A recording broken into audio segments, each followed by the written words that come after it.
தமிழகம் முழுவதும் நியாய விலைக் கடைகள் முன்பாக திமுகவினர் ஆர்ப்பாட்டம் நடத்தி வருகின்றனர். சென்னை ராயப்பேட்டையில் உள்ள நியாய விலைக் கடை முன்பு திமுக மாநிலங்களவை எம்பி திருமதி கனிமொழி தலைமையில் ஆர்ப்பாட்டம் நடைபெற்று வருகிறது. அந்த ஆர்ப்பாட்டத்தில் கனிமொழி பேசி வரும் நேரடி காட்சிகளை பார்க்கலாம். அவர்களுக்கு கவலை இல்லை, மக்கள் பிரச்சனைகளை பற்றி இந்த ஆட்சிக்கு கவலை இல்லை என்ற நிலைதான் நீடித்துக் கொண்டிருக்கிறது. விவசாயிகள் பிரச்சனையா இருக்கட்டும், அதை பற்றி கவலை இல்லை. மீனவர்கள் பிரச்சனையாக இருக்கட்டும், மக்கள் போராட்டங்களாக இருக்கட்டும், எதை பற்றியும் கவலை இல்லை, அக்கறை இல்லை என்ற நிலைதான் இன்று தமிழ்நாட்டிலே இருக்கக்கூடிய நிலை. இந்த நிலையில்தான் ரேஷன் கடையில நீங்க என்னைக்கு போனாலும் தேதியிலிருந்து 30ஆம் தேதி வரைக்கும் இல்லைங்கிற பதிலை தவிர எதுவுமே இல்லாத ஒரு நிலைதான் ரேஷன் கடைகளிலே இருக்கிறது. அரிசி அவர்கள் கொடுக்கக்கூடிய எப்பயாவது அரிசி கிடைக்கும், ஆனா அந்த அரிசியை வாங்கி நீங்கள் பயன்படுத்த முடியாது. அப்படி ஒரு துர்நாற்றம் வீசக்கூடிய அரிசியை தான் இந்த ஆட்சி மக்களுக்கு வழங்கி கொண்டிருக்கிறது. ஏன்னா ஆட்சியோட நிலைமையே அதுதான். ஆட்சி எவ்வளவு மோசமா இருக்கும் அந்த அளவுக்கு அரிசி மோசமா இருக்கு. தமிழ்நாட்டில் பருப்பு கிடையாது, பாமாயில் கிடையாது, எதுவுமே மக்களை வந்து சேருவதில்லை. சம்பளம் கையில வருது, இந்த சில கொஞ்ச நாளைக்கு முன்னாடி கையில சம்பளம் கூட வரல, பணம் கிடையாது, பண முடக்கம். இப்ப சம்பளம் கையில வருது, சம்பளத்தை எடுத்துட்டு போய் ரேஷன் கடைக்கு போனா ஒண்ணும் வாங்க முடியாது. எதை கேட்டாலும் இல்லை இல்லை இல்லை என்று சொல்லிதான் அனுப்பி கொண்டிருக்கிறார்கள் ஒவ்வொரு முறையும். இப்படி இருக்கக்கூடிய இந்த நிலையிலே ஆனா ஒண்ணு கொள்முதல் செய்கிறோம் என்று சொல்கிறார்கள். அரசாங்கத்துல அரிசி வாங்குறோம், பருப்பு வாங்குறோம் மக்களுக்கு கொடுப்பதற்காக என்று அறிவிக்கிறார்கள். ஆனால் அந்த வாங்கின அரிசி எங்க போகுதுன்னா யாருக்கும் தெரியல. வாங்கின பருப்பு எண்ணெய் எங்க போகுதுன்னா யாருக்கும் தெரியல. லாரி கிளம்புது, ரேஷன் கடைக்கு வந்து சேர்றதில்லை. இதுதான் நிலை.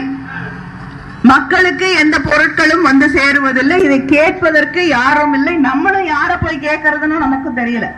தினம் ஒரு முதலமைச்சர் மாறிக்கொண்டிருக்கக்கூடிய ஒரு சூழல். இப்படிப்பட்ட நிலையிலே தமிழ்நாட்டில் ஒண்ணு மாத்திரம், யார் ஆட்சியில இருந்தாலும் யார் ஆட்சியில இல்லைன்னாலும் யார் முதலமைச்சர்னாலும் யார் முதலமைச்சராக இல்லை என்றாலும் டாஸ்மாக் வியாபாரம் மட்டும்தான் சரியா நடக்குது. ஒரு வலைதளம் இருக்கு, வெப்சைட், டாஸ்மார்க் என்று ஒரு வெப்சைட் இருக்கு. அதுல போய் பாத்தீங்கன்னா எந்தெந்த பிராண்ட்ல என்னென்ன கையிருப்பு அரசாங்கத்திடம் இருக்குன்னு தெளிவா சொல்றாங்க. எந்த டிப்போல என்னென்ன சரக்கு இருக்குன்னு தெளிவா போட்டிருக்காங்க. எதுல? டாஸ்மார்க் வலைதளத்துல. ஆனால் நீங்க இந்த கூட்டுறவுத்துறையில நமக்கு பிடிஎஸ், இந்த உணவுத்துறை, அதற்கென்று ஒரு வலைதளம் இருக்கிறது. அதுல போய் நீங்க பாத்தீங்கன்னா எதுவும் கிடையாது. எது மக்களுக்கு அத்தியாவசிய தேவையோ அதை பற்றி எந்த அறிவிப்புகளும் கிடையாது. இன்று இருக்கக்கூடிய தொழில்நுட்பத்தை பயன்படுத்தி உங்களுக்கு தேர்தல் வரும்பொழுது அதிமுகவுக்கு தொழில்நுட்பத்தை பயன்படுத்த தெரிகிறது. மக்களை எப்படி போய் சேரணும், மக்களுக்கு எதை எப்படி கொடுக்கணும் தெரியுது.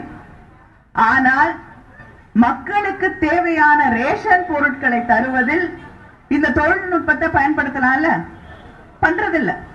ஆனா டாஸ்மாக் வியாபாரத்திற்கு தொழில்நுட்பத்தை பயன்படுத்துகிறார்கள். அதனால இந்த ஆட்சிக்கு எதை விற்கிறதுல அக்கறை இருக்கு என்று நாம் புரிந்து கொள்ள வேண்டும். டாஸ்மார்க்கு செலுத்துற அந்த அக்கறை, அந்த ஈடுபாடு ரேஷன் கடையில மக்களுக்கு, அடிமட்ட மக்களுக்கு, ஏழை மக்களுக்கு அது தேவை. உணவு தேவை, நியாயமான விலையிலே உணவு தேவை என்று இருக்கக்கூடிய அந்த சூழலிலே வாழ்ந்து கொண்டிருக்கக்கூடிய மக்களுக்கு கிடைக்க வேண்டிய நியாயமான உணவுப் பொருட்கள் போய் சேருவதற்கு அந்த தொழில்நுட்பத்தை அவர்கள் பயன்படுத்த தயாராக இல்லை. இதுதான் இந்த ஆட்சியுடைய அலங்கோலம். அடிப்படை தேவைகள், தண்ணி கிடையாது. தண்ணி வருதா? லாரியில வருது எப்பயாவது. அதுவும் எவ்வளவு போராட்டத்திற்கு பிறகு வருகிறது.